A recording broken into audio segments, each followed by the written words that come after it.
Okay, I think we've been summoned by bells there, so let's start.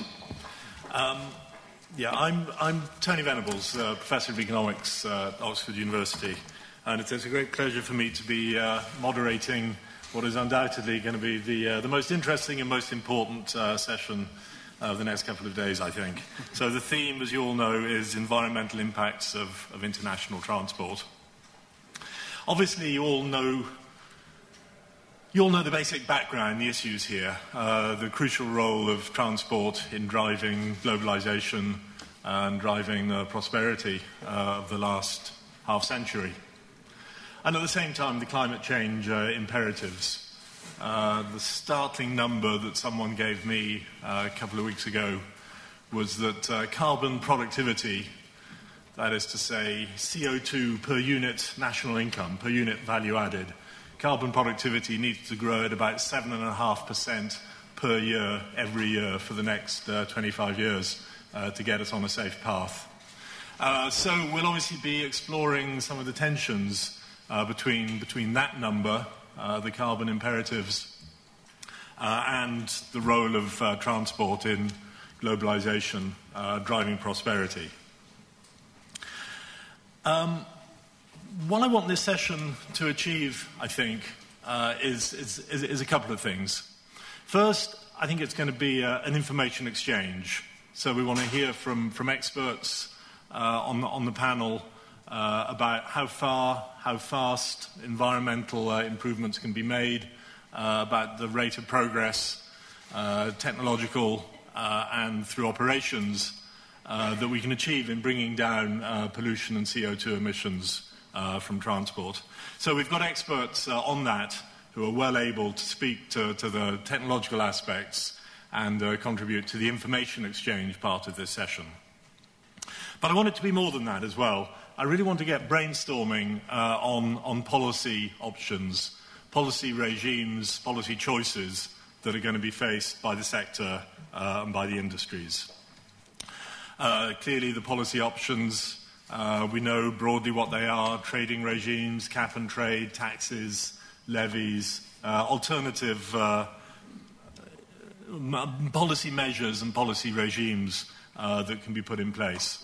And there are a lot of issues coming out of those, issues to do with the effectiveness of the regime, the efficiency of the regime, the possible rents that are created by a regime, and how those rents are distributed, be it to the industry itself, or perhaps through international architecture to developing countries in adaptation and mitigation funds. So there are a lot of policy issues there that I want to have this session brainstorming on. Also, of course, on the policy side, we've really got to think about the political economy of securing policy change. This sector is perhaps lagging in the design of some of the architecture. So what is it going to take to really incentivate and get policy change moving? What's the role of the industry in that? What's the role of particular national or supranational bodies, the European Union, in driving change? What's the role of the global deal and Copenhagen in that? So the political economy of making things happen, getting things moving, is something I'd like to talk about. And then also, of course, as we think through policy, we've got to be very aware of the pitfalls of policy design, making policies that perhaps have unintended consequences, can distort competition. And of course, we all know that bad policy can be locked in for long periods, so we need to be very aware of possible pitfalls in thinking through policy. So I want a real brainstorming on policy options. Now, the focus here is mainly going to be global CO2, but not exclusively that. Clearly, the environmental issues also play out at the more local level with pollutants other than CO2. So we'll be, towards the end, addressing some of the more local, urban, non-CO2 related environmental issues. Now, let me say, with that by way of introduction, let me say a little bit about the running order here. We're going to start off with a paper by Per Kargersen, which is going to be an overview covering both aviation and maritime issues. Then we're going to focus on aviation issues up to the break. So we're going to have a number of speakers drawing out the issues particular to the aviation sector. After the break, we'll turn to maritime issues, and again, several speakers on that. And then at the end, we'll turn to some of the more local issues, urban issues, particularly, I think, in the context of developing countries. So that's going to be the broad running order. As I've said, focus aviation, maritime, but I'm aware that there are rail industry representatives of other transport sectors in the room. So towards the end, as we get to those more local issues, it will be good to hear a little from that sector as well. I want to try and keep this as a debate, a dialogue. So I'll ask panel speakers to be fairly short and try and get interchange. I'll invite comments from the floor at 2 points in the proceedings. So at the end, towards the end of this first session on aviation, and then after the maritime discussion in the second session. So the floor will get an opportunity. So if I can ask you to be patient until those opportunities turn up. We have an excellent panel here.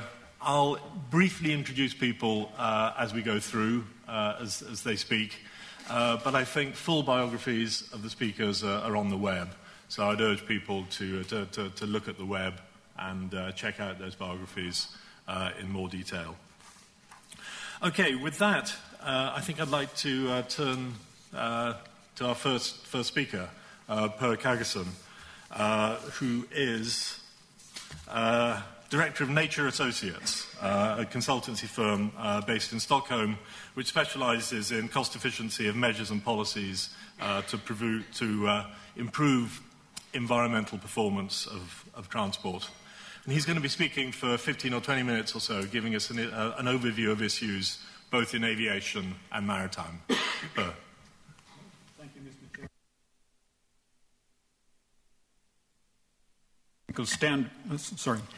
Thank you, Mr. Chairman. While recognizing the importance of technical standards in international aviation and maritime transport, the paper that I'm now briefly introducing you to is focused on the use and the need for market-based instruments for achieving long-term targets in CO2 abatement in a cost-efficient way. So ideally, shipping and aviation should face the same marginal cost as other modes of transport and land-based installations. There are, in principle, two market-based instruments that could potentially achieve this objective. It would either be a tax or a charge or a levy, these are different names for more or less the same thing, or an emissions trading scheme. Emissions taxes or charges could be very effective, but one difficulty in the context of taxation is to get the tax level at the right in the right order from the beginning, and there is a risk of setting taxes too low, which means that one would lose valuable time in climate change mitigation. There are also other obstacles to taxation. The Chicago Convention prevents effectively the use of fuel taxes in international aviation, and there are many countries around the world that find it difficult to allow a supranational body to decide on tax rates, not least the 25 member states of the European Union, which require a unanimous vote for any such decision within the community. So the obvious alternative is a cap-and-trade system. And one of the advantages with this is that you set an effective cap which would guarantee that the target is actually achieved. The downside of the coin is that you would not know in advance what the price on CO2 would be. And there is a risk of price volatility that may cause problems and complicate investment decisions. However, as we know from history, there are also considerable variation in bunker fuel prices, so I don't think that one should exaggerate the difficulty with price volatility from the cap-and-trade system. A problem that at least partly explains the inaction from the IMO and the ICAO is the conflict between the principles expressed in the Kyoto Protocol and in the different laws governing aviation and maritime transport, where the Kyoto Protocol says that the responsibility should be common for reducing CO2 emissions or greenhouse gas emissions, but differentiated, which is by many developing countries interpreted to mean that no mandatory measures can be enforced on them. While, of course, the two bodies under the UN that are dealing with maritime transport and aviation would like to enforce the same standards regardless of flag. The paper that I have written is focused on ways of trying to overcome this contradiction between the two principles. And I do recognize that although it would be ideal to start with a global scheme covering emissions in all parts of the world from international transport, it might be necessary in the end to start with a regional scheme that is gradually expanded into global coverage. This is what Europe has already decided to do in aviation by introducing international aviation into the European trading scheme from 2012. And the ICAO could design a similar system for all routes starting or ending in Annex 1 countries. I call this the Civil Aviation Emissions Trading Scheme. But I do recognize that there are other options for gradual introduction, and I think that Andy Kershaw will later come to present his ideas on that.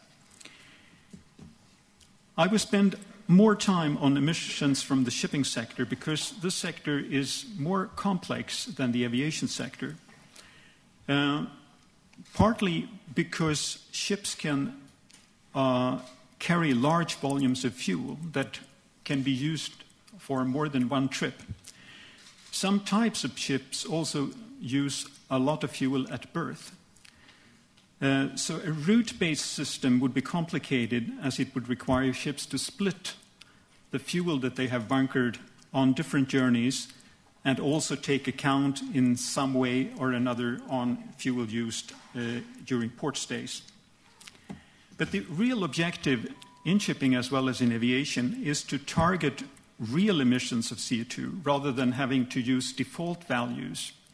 Because if you can target real emissions, that is the bunker fuel that is actually combusted, then you would also provide incentive for retrofitting and for sound operational practices, which are particularly important in the shipping sector, as with an existing fleet, there is greater opportunity in shipping compared to aviation to reduce emissions in the short to medium term.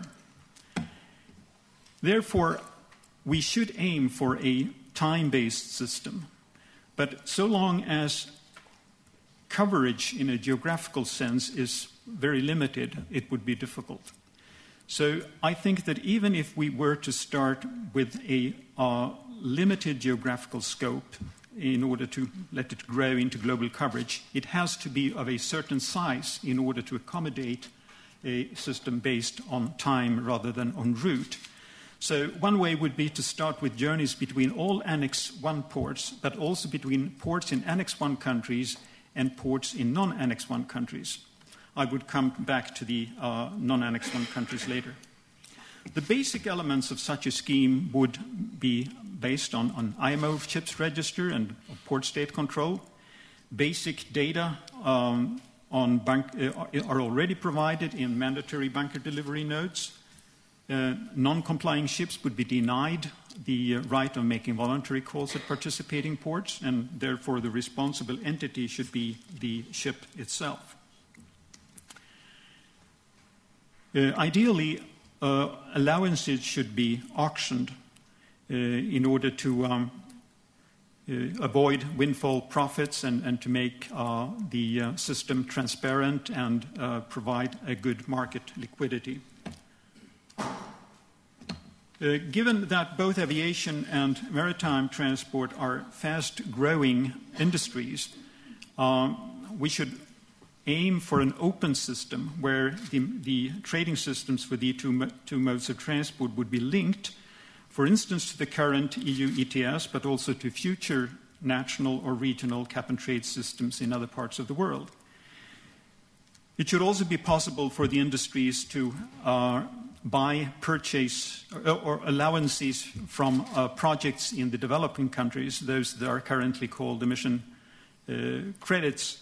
But I do recognize that this system actually works during the Kyoto period and may be subject to change. The effect on fuel costs and prices, I have roughly calculated this to be in the range of 15 to 30% on the current fuel expenditure. The effect on consumer prices would be very small, as shipping makes up a very tiny fraction of total production costs in most industries. And the low price elasticity explains why emissions trading will not harm international trade. Now, there are a number of uncertainties which may argue for a gradual introduction. We are close to 2012, but we do not yet know what the emissions credit market will look after 2012. And we may not know even at COP15. So one could contemplate a gradual introduction of full liability in these two sectors, and there are a variety of ways of achieving this that has pros and cons. I'm not going into those details here.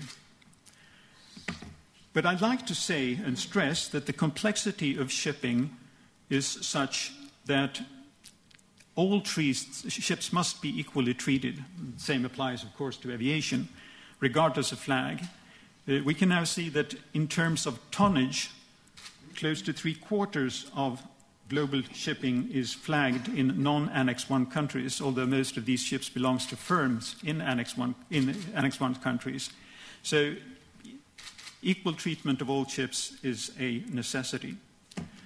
So in order to provide a differentiated but common responsibility, which would put at least some of the burden also on the developing countries, a better solution would be to use the revenues from auctioning allowances for compensating developing states that accept that shipment between airports and seaports in their own countries and such ports in the Annex 1 countries are covered by the schemes.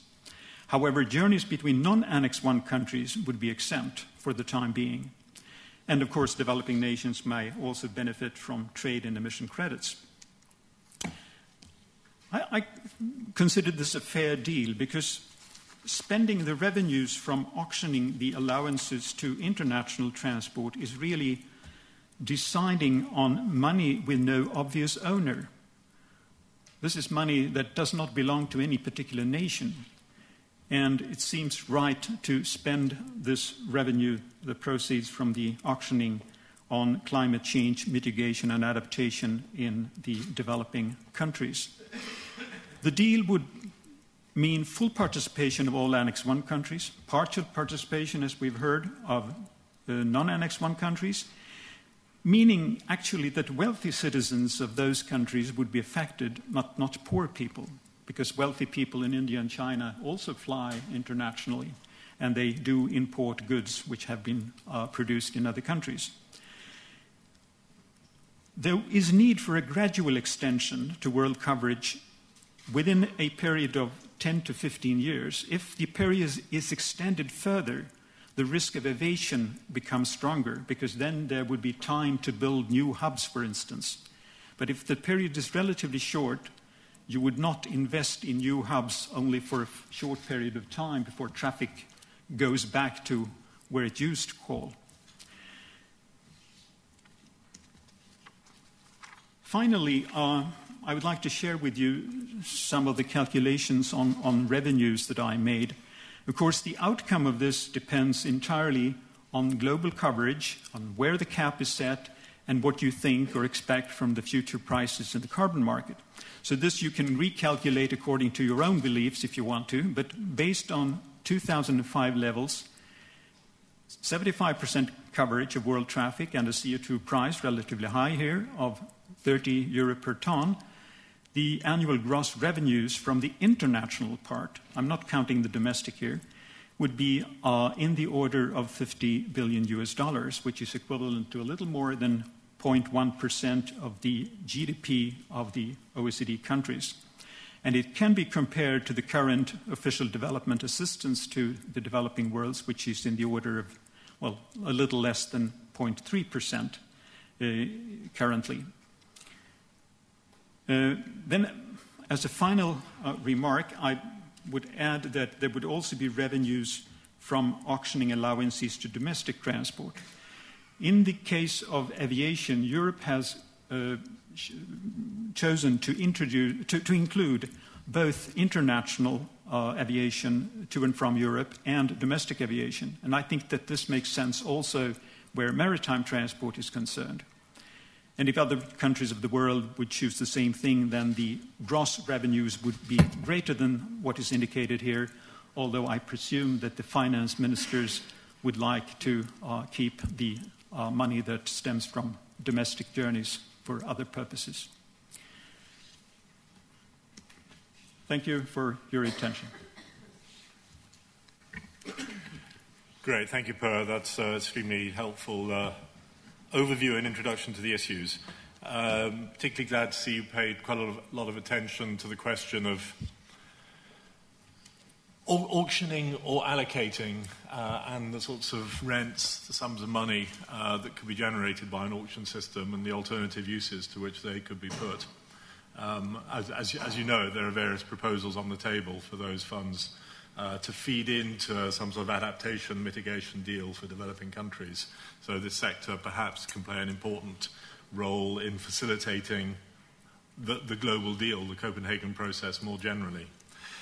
There's one question that I'd like to ask Per to perhaps say a little bit more on, if he has the numbers to hand. You gave us some numbers on the revenue side, but actually on the quantity side, on the CO2 emission side, how effective do you think the sorts of schemes you were proposing will be? And perhaps if I can add a second supplementary question to that. When we think about the effectiveness of these schemes, they can obviously operate in two ways. One is having overall transport volumes being less than they otherwise would have been, and the other is having technological substitution, technological improvement within transport volumes. So quite how that balance might play out on particular schemes and how the technical experts will see that balance playing out is something I'd like to pick up. Now, Per, you might not have the numbers to hand, so this might be unfair, but if you...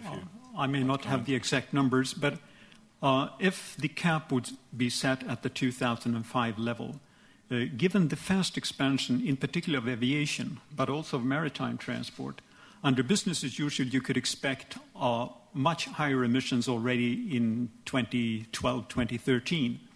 And what will happen under that cap is that it will depress somewhat demand for fuels used by aviation and shipping, and I think more so for shipping, because the short-term opportunities that lies in improved maintenance, maybe slow steaming, using kites as a way of making the wind contribute to some ships, are much greater in the short term compared to aviation. Aviation will have to wait for the next generation of aircraft.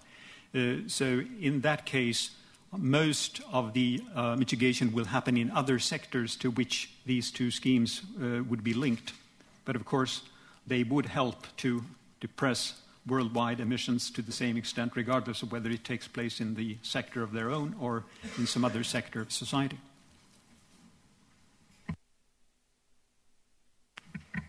Okay, thank you very much. Let me move straight on to our second speaker, who's Andy Kershaw.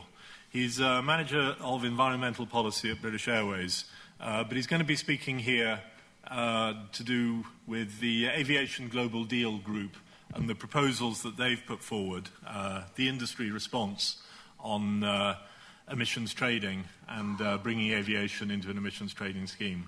So, Andy. Thank you, Mr. Chairman. I will speak about the Aviation Global Deal, which we formed last year. And the objective of that was to establish some thinking and contribution from some companies in our sector towards a useful policy approach at the global level. We saw the need to try to establish a sectoral approach to this issue. A key reason for that is the development, as we see in regional schemes and also to some extent in national approaches to policy dealing with aviation emissions. So in the UK we've had different tax treatment through a thing called the air passenger duty. Obviously in Europe we have the emissions trading scheme, which will include aviation from 2012. And one of the issues that we see in aviation is the need to really protect the competitiveness position of global air carriers, and a regional-based approach is not best suited to protecting that competitive position. And with competitive distortion comes emissions leakage, which also can bring down the benefits associated environmentally with any policy. So I have a couple of slides that we can just look through. First of all, just to look at the membership briefly of the Aviation Global Deal. We started as a very small group based in London. We have the Climate Group, which is an international NGO that seeks to work with government and industry communities to look for solutions, low carbon solutions.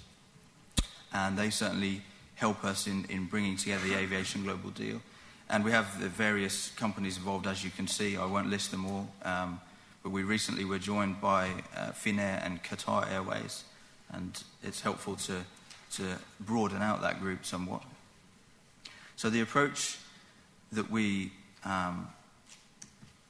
propose is a sectoral agreement, and we would want to see aviation included in the discussions at Copenhagen and included in a global framework, because we accept that aviation must play its fair share in dealing with emissions and in contributing to global emissions reductions.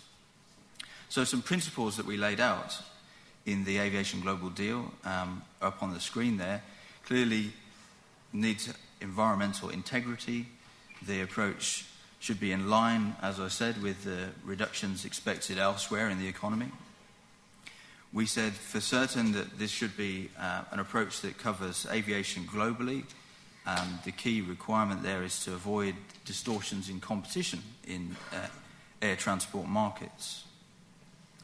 Also, when you have lots of regional and national approaches to policy, that can create significant overlaps or conflicts and misalignments of policy, and that should be something to be avoided.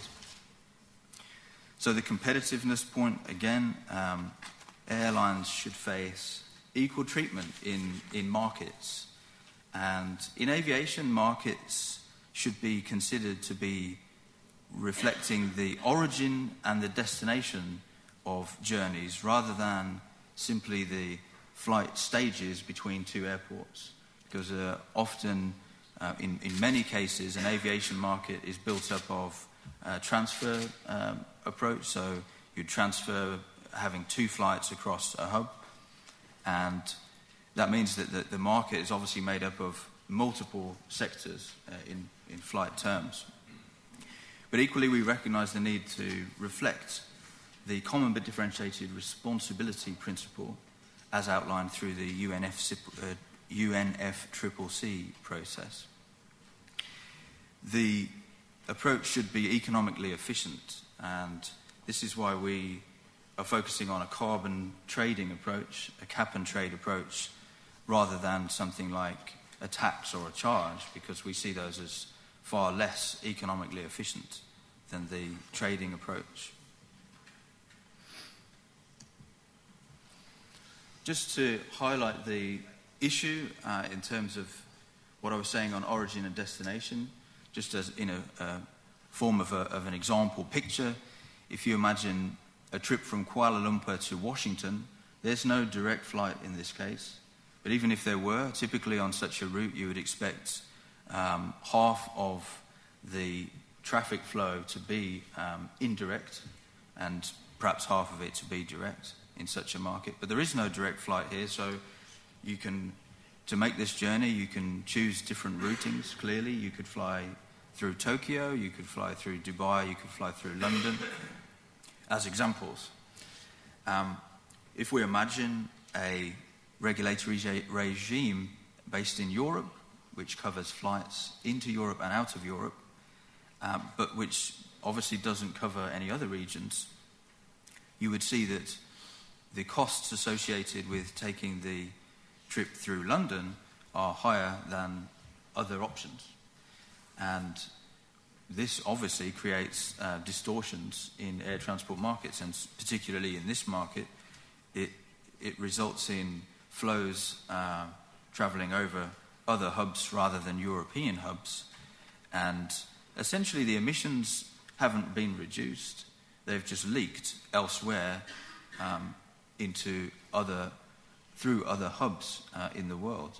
So actually, as an environmental policy, the result is weaker because the true target, which is to reduce emissions, didn't work out. Just a bit of detail, and it may be not so easy to see all the elements on that picture, and it doesn't matter if you can't read all those elements, but the basic proposal that we're putting forward starts by considering the fuel. So in the first box, top left-hand corner, number 1, the airline and fuel company report in the fuel which is consumed by an airline into a central authority, and we've currently called that a UN administrative body. But that could actually be made up of existing entities, or it may need to be a newly established entity. So possibly the ICAO could take a role in that. The second box, which is the top right-hand corner, is then where the airline obtains the allowances in the carbon trading market, and it obviously trades to meet the position that it needs to in that market. We would suggest that a central body auctions a proportion of those allowances, but that also some of them, certainly in the earlier stages of this approach, would be made available free. Also, allowances could be procured or brought in from other markets, so markets similar to the CDM approach that exists today. Once those allowances have been collected, then the bottom right-hand box, the third box, is the point at which those allowances are surrendered. And along with that, there would be obviously data about the quantity of fuel and the associated emissions, and the carbon conversion factor that would be assumed. Because one of the intentions of this approach is to take into account the potential future use of biofuels and lower carbon content fuels in aviation. So that would be part of that submission. Now finally, the lower left-hand box in the diagram, number 4, is the distribution of the revenue collected in the auction process. Now, so we see this approach applying to all airlines globally, and to meet the requirement of common but differentiated responsibility, we propose that the revenue collected in auctioning is distributed to climate-related initiatives and projects in developing countries. And we suggest that that would include adaptation fund, also biojet cultivation and refining potential and development in developing countries. we would also see that avoided deforestation is an important area that requires this kind of funding, and it would be an appropriate use of the funding to further help in addressing climate change.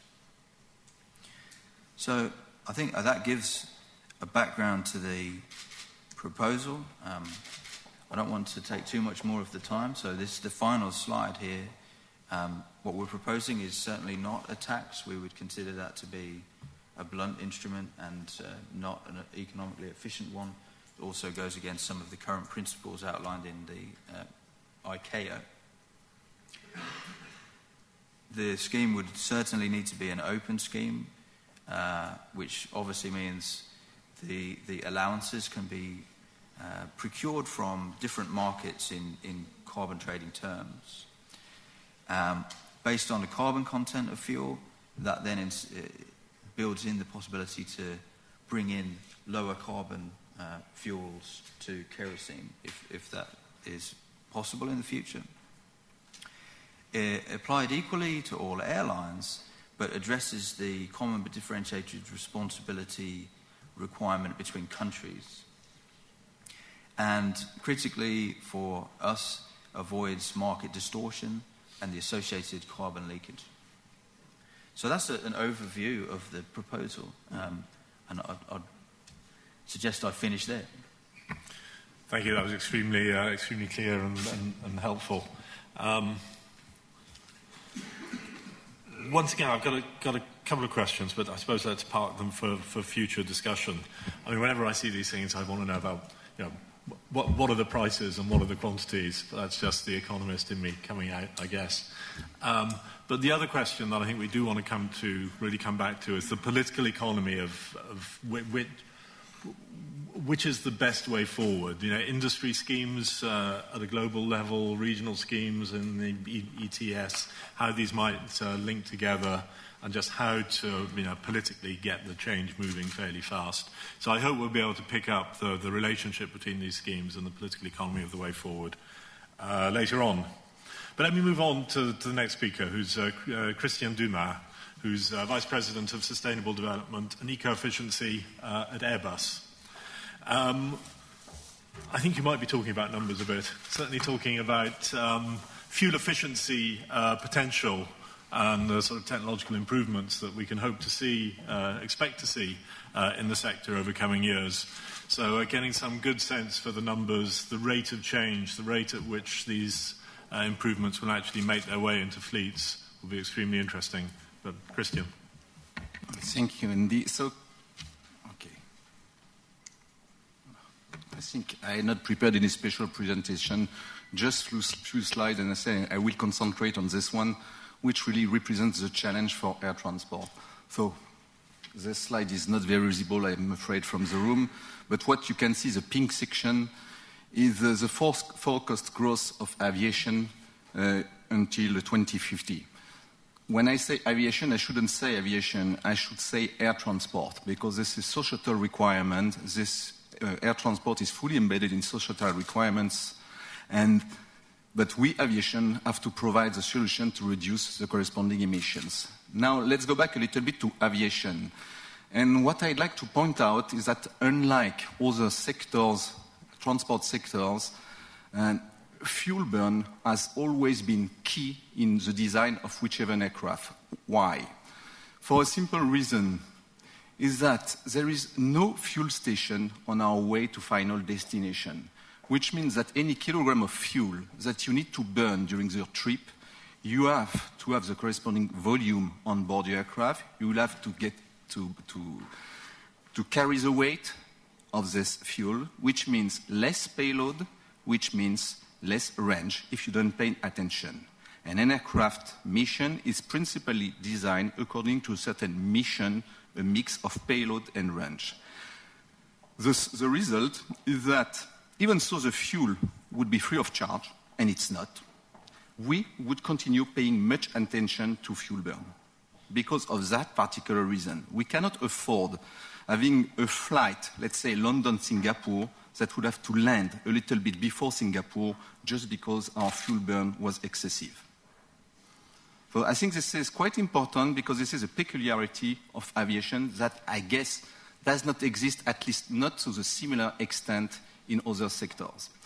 This being said, well, we have been working on technologies for decades to reduce this fuel burn. I mean, we have achieved some excellent records. I just want to remind that aviation has reduced its fuel burn by 70% over the last 40 years. Recent example, the A380 that burns less than 3 liters per available seat at a speed of 900 kilometers. That is not so bad, and this will continue. You probably know that we have, in terms of research, a program or project that is called ACARE, and that calls for 50% CO2 reduction by 2020 compared to 2000. We are working hard on it, and competitors as well, because really competition is key to our constant progress in terms of fuel burn between the main aircraft manufacturers. Now, are we talking about aircraft alone? No. As you could see, the purple or the pink section is to talk about technology, reducing fuel burn of aircraft. This will not come overnight, because even with an airplane that will burn much less fuel than current ones, still, you need time. We are not going to replace 15 or 16 or 20,000 aircraft overnight. This takes time. This takes money as well, and airlines cannot invest like this, especially if, in addition, they have to pay some taxes or under whichever schemes. So this has to be taken into account. But we manufacturers are also working on other aspects, such as, for instance, air traffic management. Air traffic management, why? Because for the time being, aircraft cannot fly the most efficient routes for a number of reasons, good reasons, bad reasons. Good reasons is that sometimes you need some military airspace that is closed to air traffic, at least for a while. These are national reasons, and this aspect we will not escape like this. Still, we have to modernize the infrastructures, we have to modernize the air traffic management everywhere, in Europe, in the States. In Europe, we have a program that is called CESAR, where Airbus is heavily involved. In the US, we have NextGen. And one way or the other, all these programs will find their equivalent in other regions, be they already developed or developing. So, and we are working hard. Then the last point is low carbon fuels. This was already mentioned by Andy a few minutes ago. Yes, we believe that low carbon fuels may bring a lot. There are a number of challenges. They are not technical. We know that it works. We have been flying low-carbon fuels on A380. Boeing has been flying on 737, other aircraft. We know that it works perfectly well. The problem is not there. The problem is industrial. How can we produce these biofuels at industrial scale? How can we do it in a sustainable way?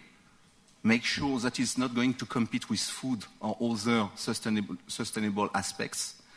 And here my plea would be to say, let's consider aviation. Aviation represents approximately 6% of the use of petroleum worldwide, and 12% of fuel used for transport.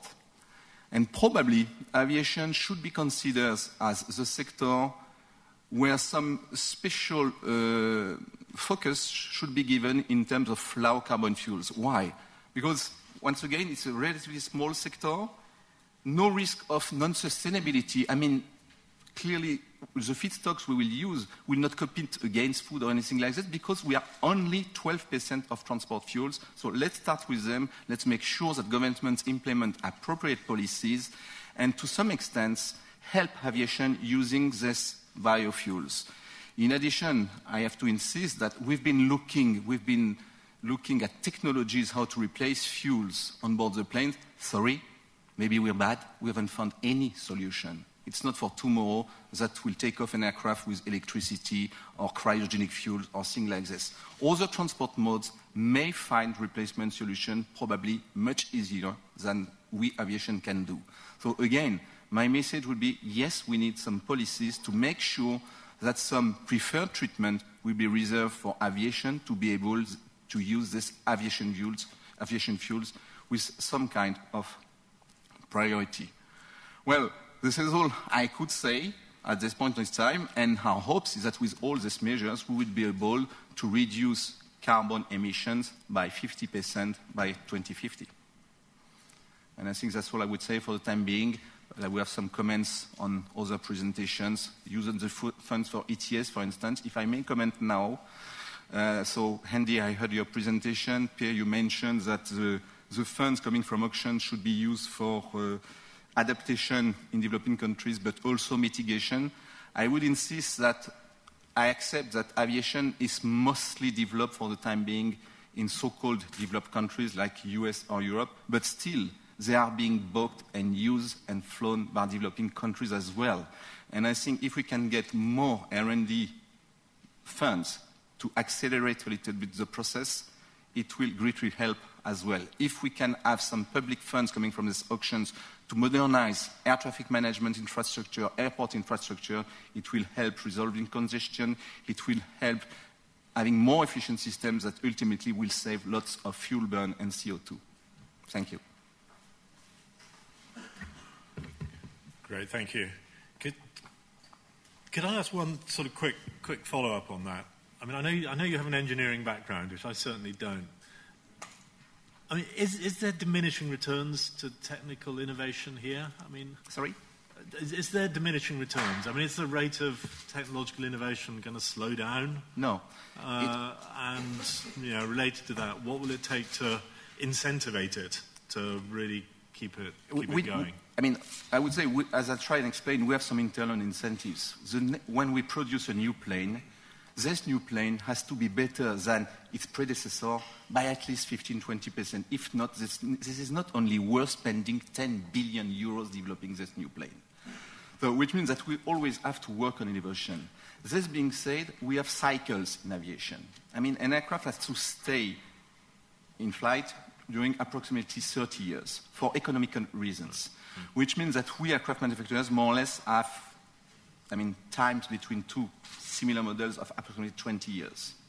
And you have to get this at least 15-20% within these 20 years.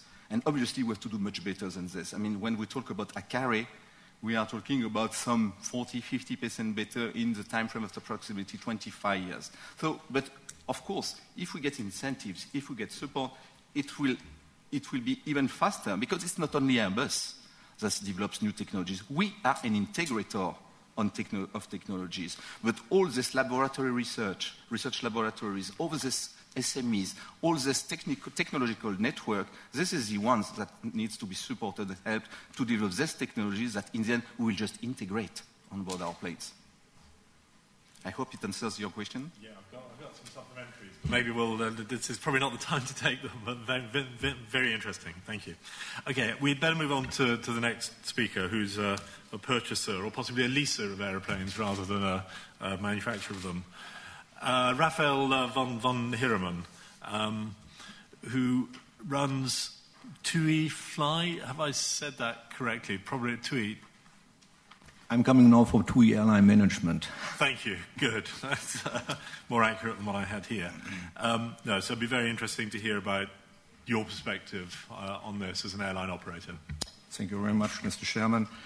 So just coming from TUI Airline Management, TUI Travel PLC, as you know, is the biggest tour operator in the world, and we have 7 airlines with 160 aircraft. And the sound environment is our business model. So we are bringing our tourists to beaches, white beaches, and so it is in our interest to do as much as possible in order to reduce our carbon footprint. So we are listed in the FTSE for Good. So we have to define a carbon reduction target in the next year. So this is the reason right now that we joined the Sustainable Aviation Fuel User Group, which is founded by different airlines as well as from Boeing. And the reason is right now to look for biofuel. And biofuel is very promising. If you look, for example, to the last test flights that were performed, so you see, for example, if you go for Jatropha, if you use Jatropha as a drop-in solution, the freezing point is less than normal kerosene, and the density, the energy density is much better, so you need less fuel in order to fly further.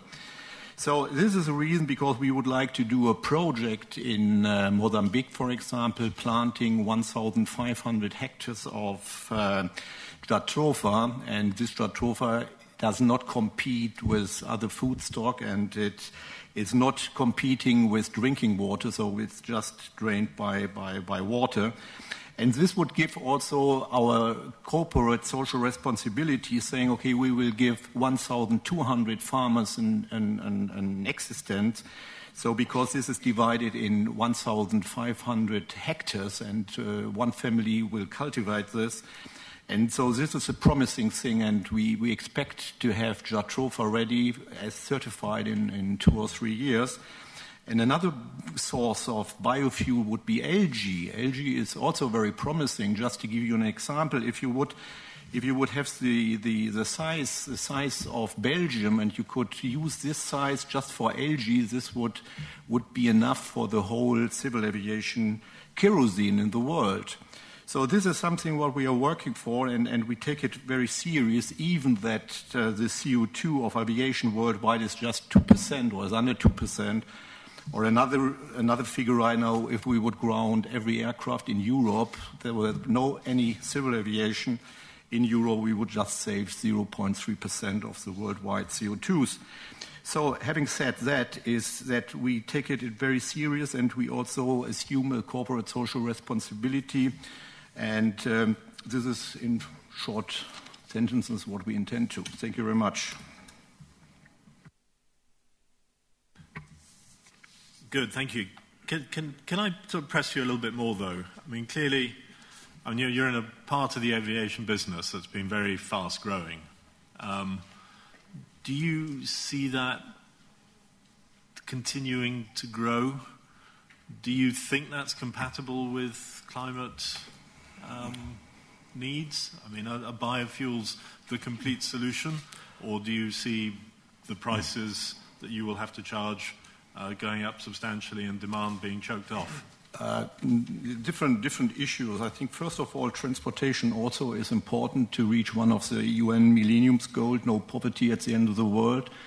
So, for example, if we would stop flying to Africa, for example, for tourism purposes, so that would not relieve other people out of the poverty. For example, there's a study in the Dominican Republic saying that a hotel with 300 beds brings 1,500 people out of poverty. So the other thing is right now just taking the numbers, even if we would grow very fast. So I don't think that we would grow up to more than 4% of the overall CO2s. And what we are doing is, and this is one of our purposes, is that the fuel costs at the moment are up to 30% of our operational costs. So we are working very hard in order to reduce this. So I don't see actually that we are too fast growing. I'm sure we'll want to come back to some of those issues. Now, we've got 3 further speakers in this session, but I'm happy to say we're on time. So if I can ask people to sort of hold back comments a little bit longer, there will be time to open it up to the floor.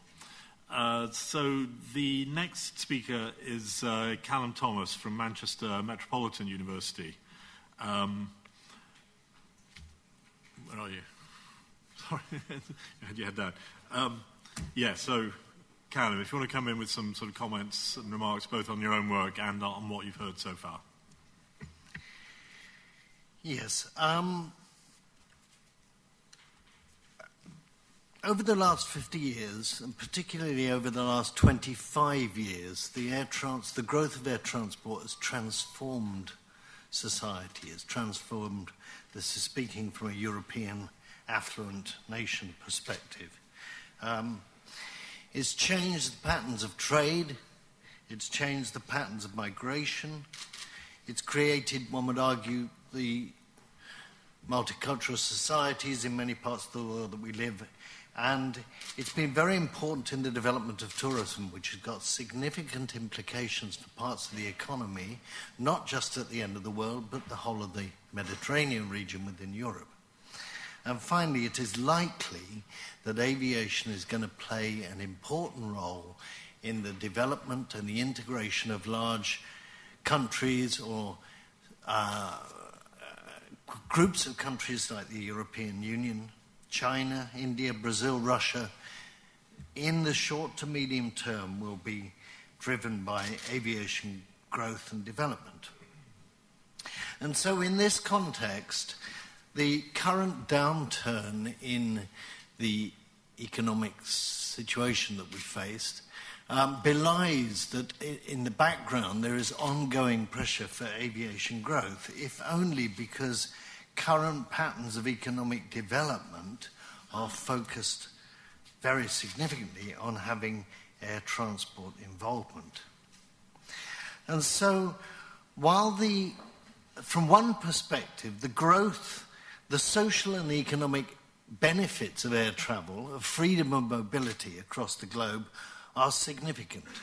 And it is important to remember the social benefits as well as the economic benefits. But as has been pointed out, these have to be balanced against the environmental and social costs. And historically, the industry has focused upon the constraints or the impacts of aviation at a local level around airports. And over the last 20, 30 years, a lot of attention has been paid to reducing noise, emissions, energy use, fuel use. And there's an acknowledgement in the term airport environmental capacity that unless these issues are dealt with, that airports are going to find it difficult to grow. And all of us in different countries around the world know the attention that is paid whenever an airport comes along to ask for new infrastructure. But I would argue that all of this pales into insignificance when one steps back and looks at the twin issues of climate change and also the fact peak oil.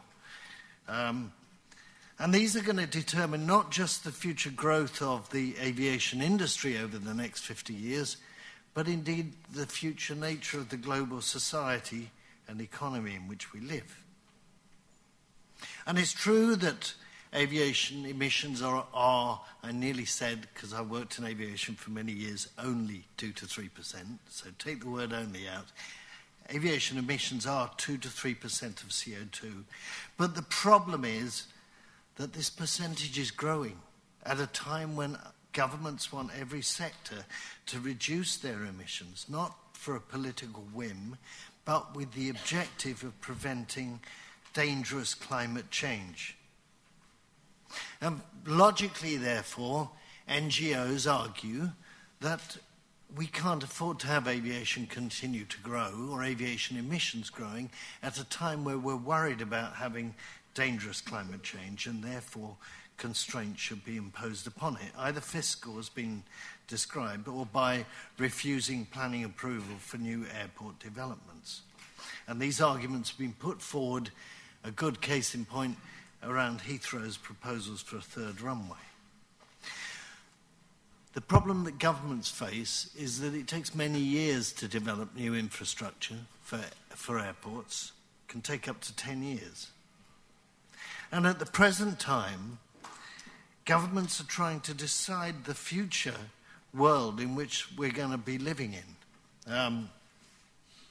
And in this context, the fact that climate change emissions from aviation are growing and that aviation will be a legacy user of carbon-based fuels presents a particular challenge for policymakers, partly because of the importance of aviation to current models of economic activity, but also because of the great popularity of the services offered by aviation to the general public. And again, that's a European, North American affluence issue. But there are very few people who don't spend 340 days of the year earning the money to travel and enjoy tourism, various other activities.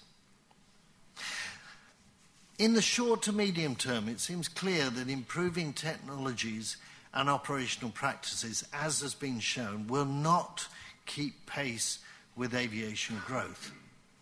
And so emissions trading seems to be the only way in which the industry can offset its future growth.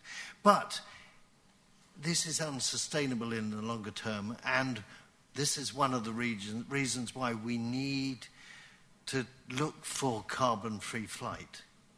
Even the production of biofuels, I personally see as a short-term solution, because I can't imagine that for 50 years or 60 years or 70 years we're going to be able to produce enough biofuels to meet the needs of the air transport industry.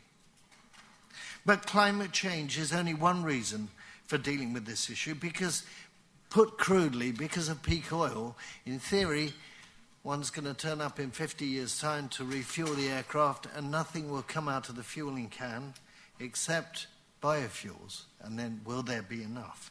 And so the switch to alternative energies is necessary from the fuel availability point of view alone. Now, given that governments are responsible for not just delivering environmental protection, but also economic development and social progress, the aviation challenge is particularly acute for them. At the minute, looking to the men and women at Airbus, the future is in your hands.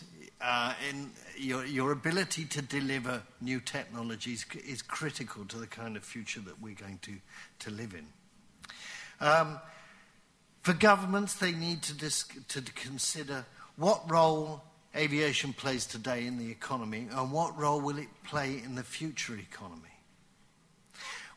Governments need to consider which of the services covered by aviation can be delivered by other industries, such as high-speed trains.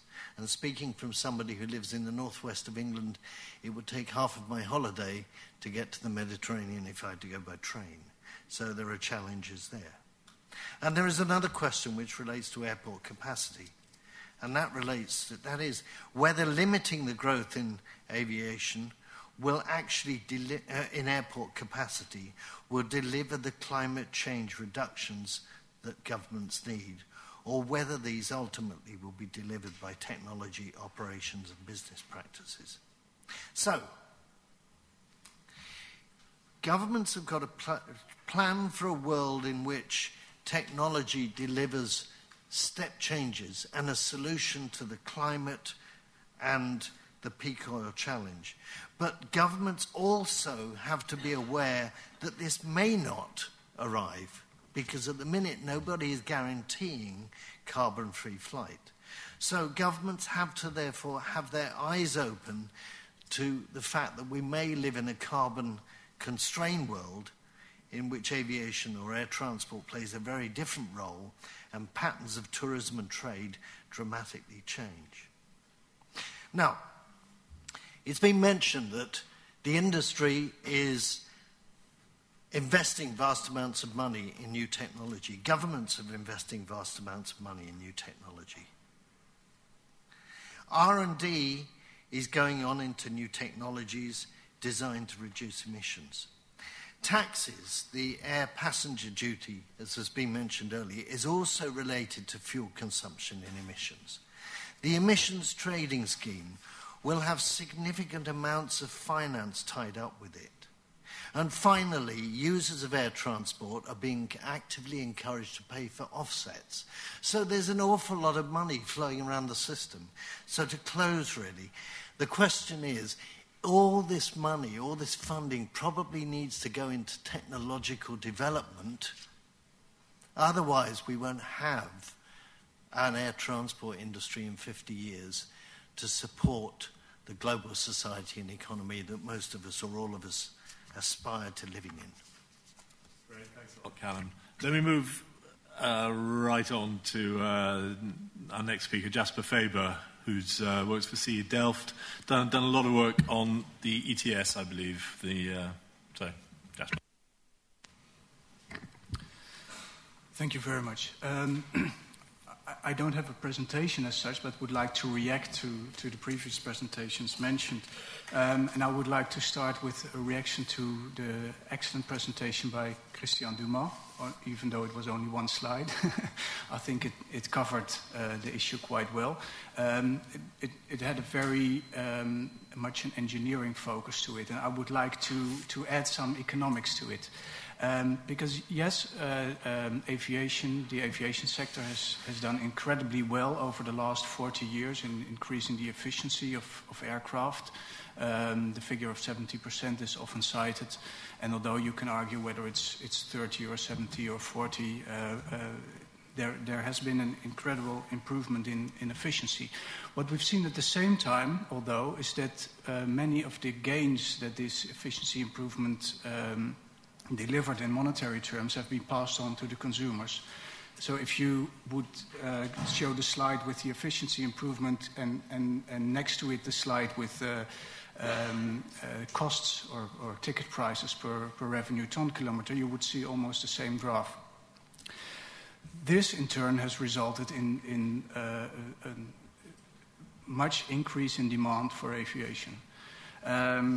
The same can also be expected for improvements in air traffic management. We've done calculations with the aero modeling system, which show that if you achieve the goals of CESAR, which is on intra-EU flights, you can reduce emissions by more or less 10%. But due to increased demand, the actual emission reduction will, in the medium run, only be 3 to 5%. And that's what you see all the time with efficiency improvements. Efficiency improvements lead to lower prices lead to higher demand. And that's why it is so important to not only to rely on increased efficiency, but also on other means, like, for example, the aviation global deal that Andy just presented. Let me make two other points. One of the things I like about an emission trading system for aviation is also that it opens up the way to include other climate impacts of aviation. We must not forget that when we're talking about the climate impact of aviation, CO2 emissions are only half of the climate impact. Another, about a quarter, is emissions of nitrogen oxides. And these can quite easily be also introduced in an emission trading system, where you would also have to offset. On the other hand, we must also be aware of the limits of an emission trading system. In the EU, where aviation will be included in the EU ETS from 2012,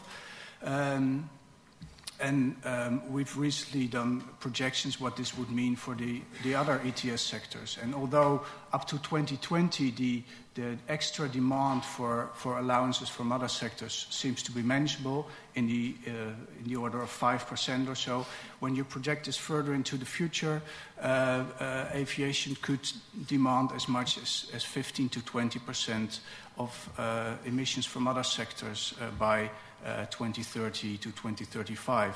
And this, of course, would put a lot of stress on the other sectors to reduce emissions. And it might even lead to politically unacceptable consequences of the ETS, for example, if you would see rapidly rising electricity prices for end consumers. So that is a warning that we have to take into account when linking up aviation to other emission trading systems. The final remark I want to make is about this grand deal that we see both in Per's presentation and in the aviation global deal, where aviation and maritime would provide revenues that could be used to finance climate adaptation and mitigation in developing countries. Now, I've seen this deal evolving over the last 10 years or so, since it was first introduced, the idea by, I think, Benito Müller. And it's more or less matured, and I think people from the environmental side and from the transport side see a lot of merit in it. One party that is missing from this debate and has not really engaged in it is, at least in the countries that I can observe, the finance ministries. And I think for this deal to succeed is essential to have the finance ministries on board, because currently they will not accept that any revenues will be raised and hypothecated for these purposes. We've seen that in the recent revision of the EU ETS directive, where this was struck down by the finance ministries. So it's essential for all the people around the table here and in the audience who are active in government to engage your finance ministries to make them aware of this problem, to make them aware of this solution and the grand potential it has for solving this issue, and hopefully get them on board and get their support for this. Thank you very much. Let's move quickly on Just Ding's European Federation of Transport and the Environment. We are now running a little bit late, but... What does that mean? Thank you very much. Try to be brief. I think it's one issue that has not been addressed explicitly is the enormous urgency of action. The latest science indicates to a minus 40% emission reduction by 2020 and an almost complete decarbonization by 2050. That is a massive change from what we are seeing today, and also what we are having, what we're seeing in the discussions today. And the emissions path we are on, if we don't undertake significant action, would lead us to a temperature increase by the end of this century. That's almost the same order of magnitude as the temperature decrease we had in the last ice age. So, we're really heading for a completely different planet. And I think many people still don't really, have not really internalized the incredible challenge that climate change poses. Aviation has an important role to play. Radiative forcing, the share of the sector is close to 5% at this moment, including all the indirect impacts. And the share of aviation in gross domestic product of the entire world is in the range of 1%. Aviation is a very climate-intensive sector, so it definitely has a large responsibility. There is an enormous disconnect between, let's say, what has to be done and the responsibility the sector has and what ICAO has been doing. ICAO has spent the past 12 years since the Kyoto Protocol essentially ruling out the different options to mitigate emissions one after the other. Started with taxation, then charges, and it even ruled out setting up a global emissions trading system. So it should not exactly be a surprise that we now have a regional emissions trading system. This was also to an extent a reaction to the guidance that ICAO has been giving. So that's the situation that we currently have. I want to briefly comment on some ideas of substance, and I also have some more, let's say, political ideas. I think we need both a combination of technical standards and economic incentives. Both have a role to play. Both address different imperfections that we see in the market today. Both should be implemented. On the ETS, it's very dangerous to count on the ETS to solve all the problems. We have currently one serious emissions trading system in the world. It's the European one. And the big defect that it has is that it is essentially as strong as its weakest link. And its weakest link is clearly the energy-intensive industry. And the threat that this energy-intensive industry would relocate from Europe has effectively led to politicians almost completely emasculating the ETS. We have a guarantee in the ETS that carbon prices will not raise to levels above, let's say, 30, 40 euros a ton. That's more or less built in the system. So, it's not going to be, it's an essential building block, but it cannot be the end of action. It can only be the beginning of action. Biofuels face many challenges, well documented in science.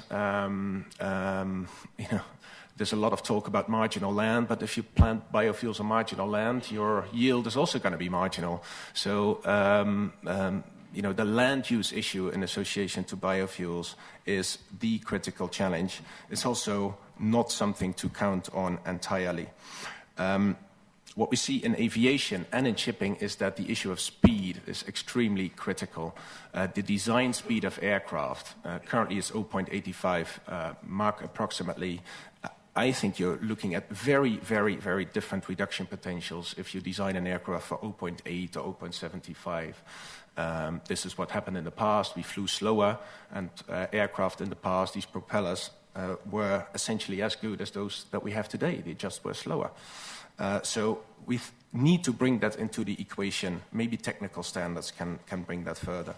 Also, I do agree that we do need more radically different technologies. I do agree with Caleb there. But the major thing is a very big lack of political commitment. How come that ICAO has been failing so dramatically? And one issue is that there has virtually been no oversight of ICAO's performance. I think UNFCCC has a role to play. I know they are the same countries in the end, but that's only theory. In practice, the discussions and talks are quite different in both bodies. A more regular oversight would be very welcome. A reform of ICAO is necessary. If you have a 3-year decision cycle, it's not very unexpected. That decision-making is very, very slow. Now, to finish on an upbeat note, I do agree with most of the speakers that these two global sectors offer an incredible perspective to be a building block of a global deal because of financing. And, Jasper took the words right out of my mouth. The finance ministries here have an absolutely critical role to play. It's urgent that they come on board if we want this to succeed. Thank you. Great, thank you very much. I'm glad that brought it back to the absolute sort of climate imperatives that we have to address over the next few decades, and the political aspects of achieving that. So I'd really like this discussion to focus, if possible, on sort of practical next steps. What are the policy measures, policy levers that need to be put in place if these climate responsibilities are going to be properly engaged with? But anyway, what I'm going to do is open it up to the floor and take a couple of rounds of questions and have quick responses from the panel, then give the panel the final word. I would ask people to stand up and say who they are, where they're from, and please keep their questions or comments short. We're slightly behind schedule, so if you could keep things very crisp, that would be great. If people around the panel can put their cards up, other people can catch my eye, and we... Yes. Thank you, Professor Venables. My name is Marcos Orgetti, and I'm the director of CLECAT. We are the European-level Federation of Logistics, Freight Forwarding and Customs. And we have been dealing extensively with environmental issues and emission trading in the last few years. Actually, there is one item on which I think our attention has been caught, and for one reason or another, the debate on alternative fuels has been extremely heated. This issue of land use, etc., has been brought up. But one of the things that people have often forgotten to quote is that by using fossil fuels, we are actually utilizing the carbon that has been stored by nature millions of years ago. Whereas if we use alternative fuels that we can grow today, the natural process that is called Krebs cycle is actually working today, and it's capturing carbon. So the advantage is absolutely enormous, because we are not using up a stored resource that was stored millions of years ago, but we're using today's resources. And this advantage, in our opinion, should be kept in mind when we discuss it, because I agree that the issue of land use is difficult, but definitely the advantage of this simple, undeniable scientific evidence is very important. Thank you. Okay, there's a question there, and then two there. Yeah.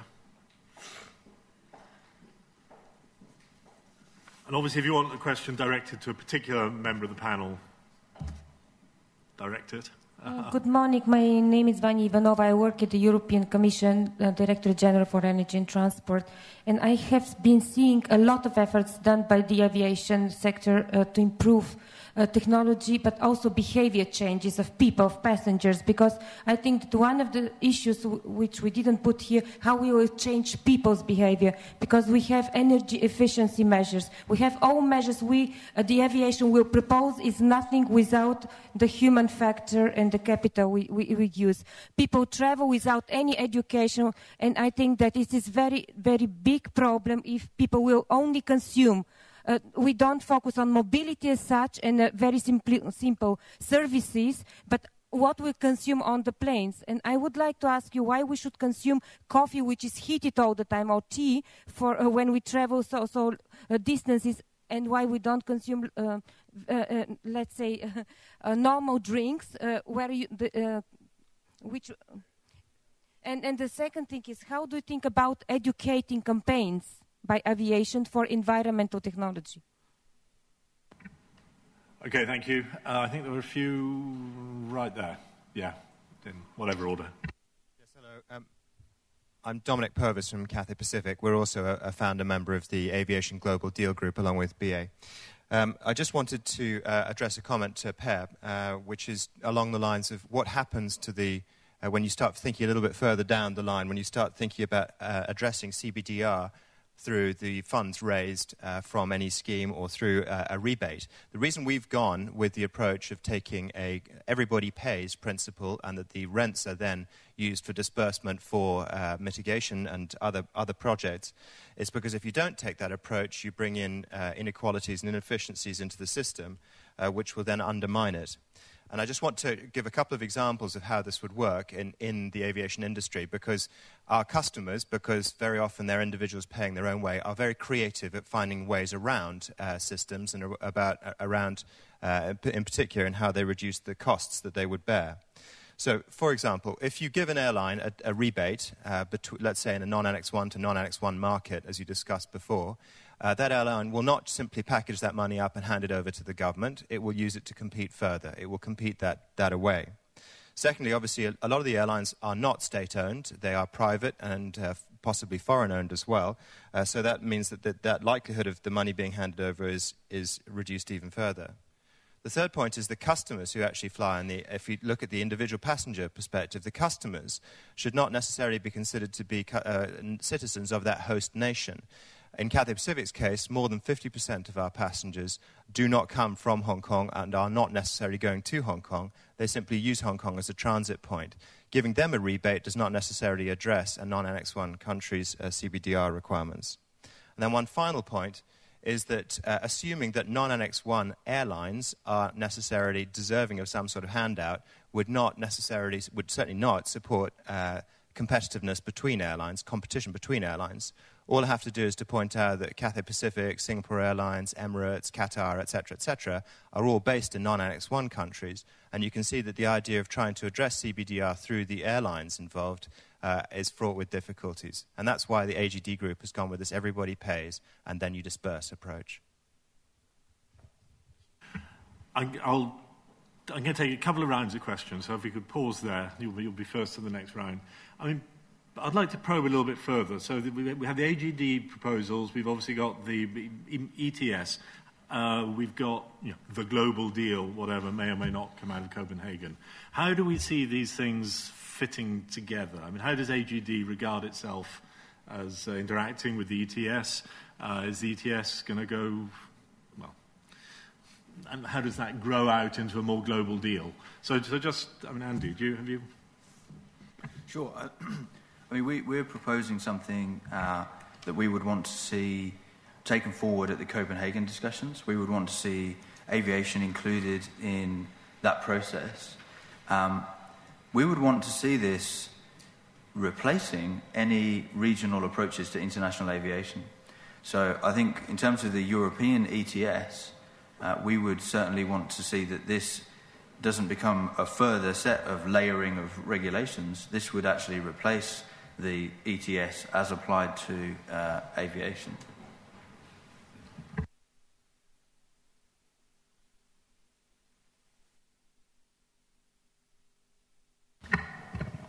Well, I totally agree that a universal system is what we should aim for. But if political compromise requires some kind of stepwise approach, I think that the industry could live with that, provided that all airlines are treated in an equal way, regardless of where they are flagged and owned. But that some routes could be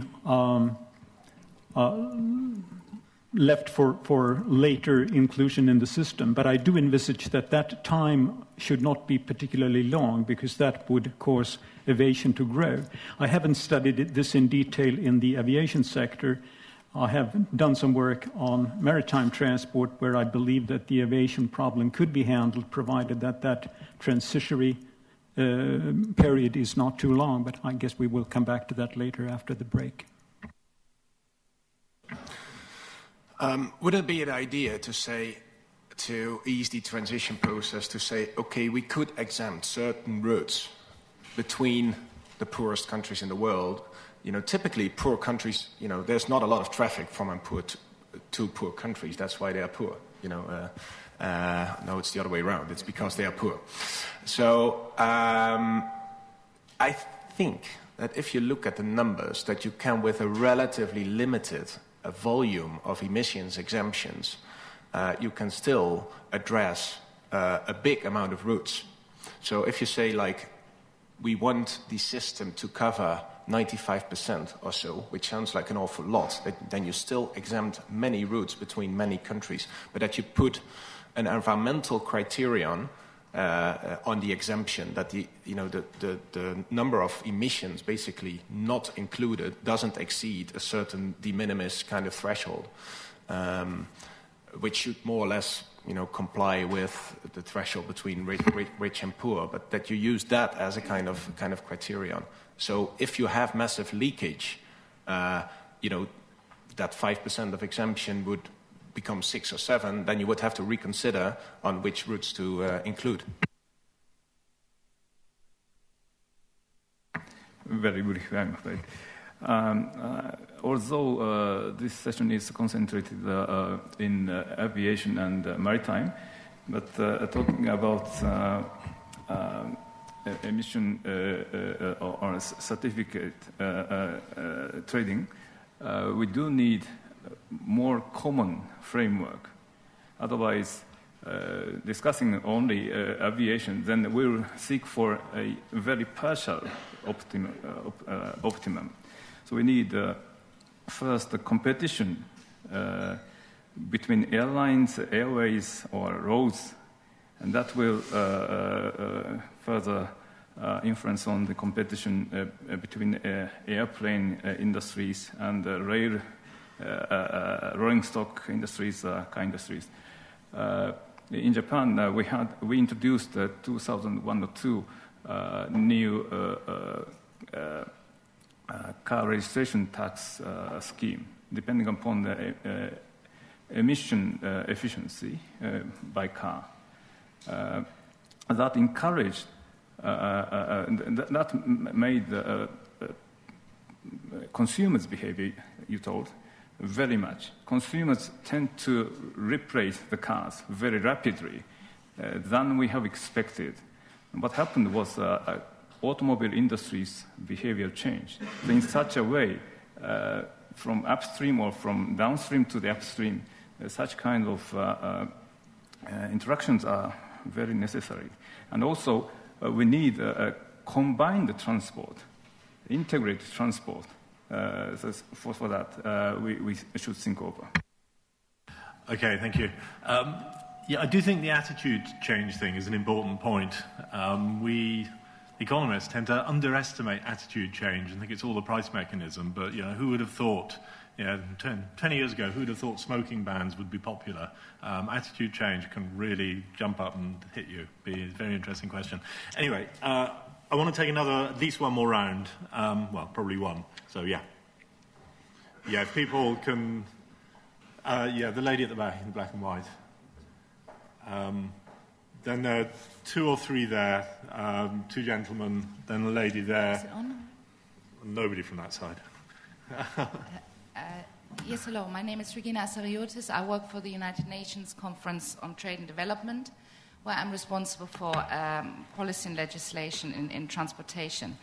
Time is short, so I won't say very much, but I want to make three small points. I was very heartened by two comments in this round, which were particularly drawing attention to the urgency, and I would like to add to this.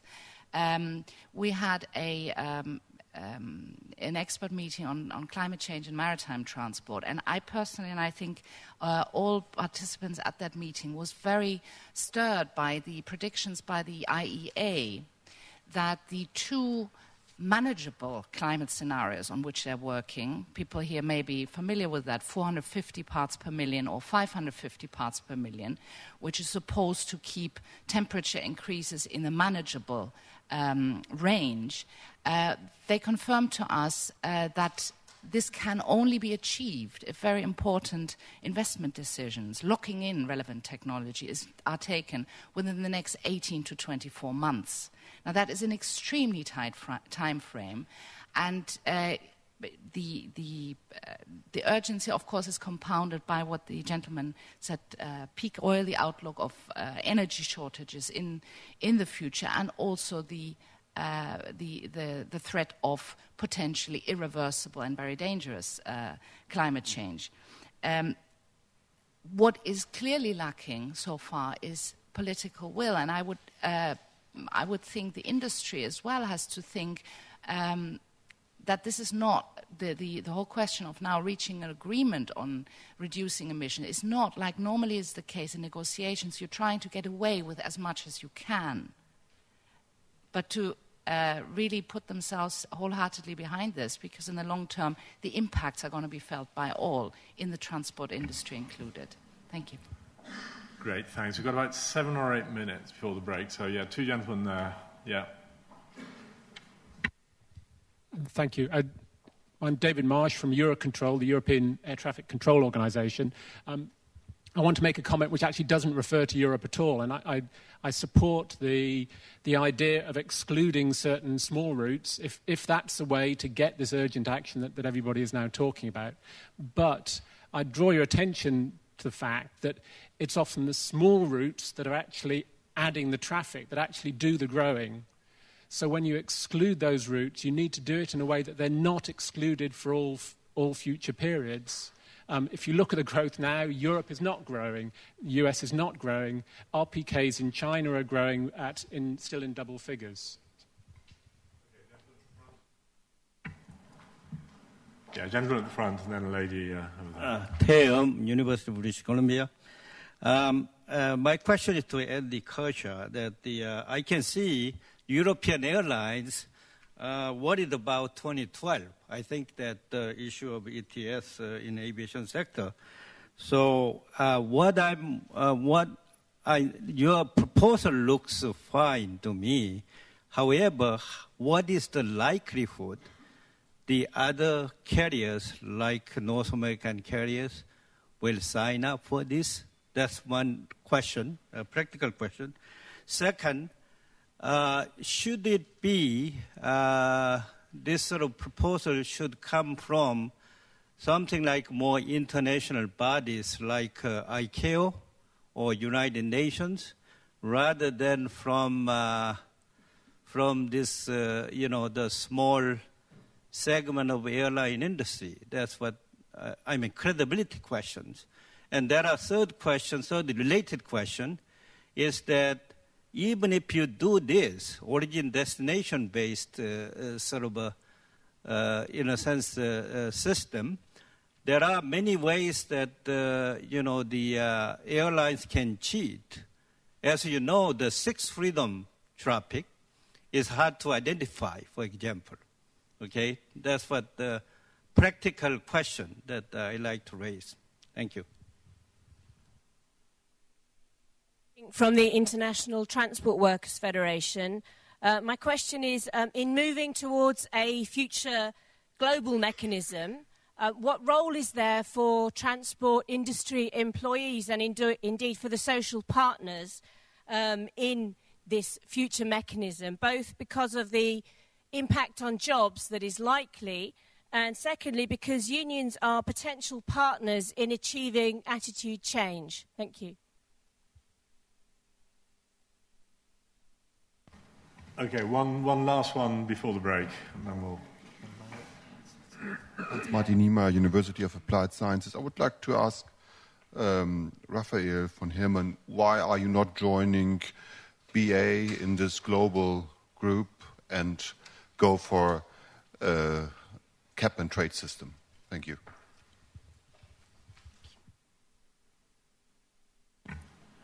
Okay, let me ask some members of the panel to respond. There'll be time for more questions after the break and more panel responses after the break. So I'm not going to go right round the panel in the 2.5 minutes we have. But there are some particular questions that I think particular members of the panel might want to pick up on. I mean, Andy, so there's been more on Theum's question. If people in the panel put their things up if they want to come in. Thanks. So, the question, there were several parts to the question, but I think that dealing with this at an international body is essential. So, you're absolutely right that a body like ICAO needs to take the lead and present solutions to the Copenhagen process, to the COP15 meeting in December. And we certainly are urging the ICAO process to step up its activity in this area and to propose substantial solutions for our sector. That's what we want to see as a group. It's what we want to see as an airline. But we also recognise that ICAO has had challenges in developing significant proposals over time, and one of our objectives was to try and inject some urgency into this process to make it very clear that elements in the industry and the industry in total is committed to deal with this, and we want to see policymakers take bold steps in dealing with the emissions from aviation. But, we're also working closely with other elements of our industry. So we've worked with the International Air Transport Association, IATA, and we certainly want to be seen as helpful to the processes, not only in ICAO but also in IATA, in developing a strong position for our sector to deal with this. I mean, you mentioned the US carriers, and I think the US carriers have certainly, over recent years, started to look very carefully at how they can address these climate issues, and regulators in the US have been recently suggesting different ways that aviation might be treated in terms of emissions. So I think there's a much greater interest and also level of urgency from US carriers now than ever before. And, we don't have US carriers involved in the Aviation Global Deal right now. We wanted to go as far and as quickly as we could when we generated the Aviation Global Deal. But I think as time moves on, the US carriers will be just as involved in this process as we are now. And you mentioned about airlines that could potentially cheat some of the processes. It's certainly not something that we've recognised when we've looked at the design of this. We wouldn't imagine that you could cheat by Sixth Freedom operations or any kind of operations, because you'd have all of the fuel covered through the process. So we wouldn't see any of that, but we'd be welcome to receive ideas as to how you think that kind of cheating could happen, because we'd obviously want to make sure it didn't.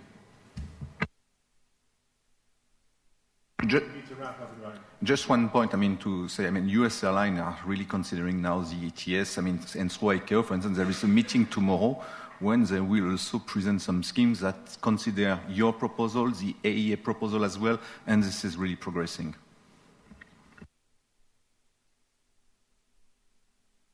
In an impressive way. Jasper, I think I cut you off at the end of the last round. Okay, people need coffee.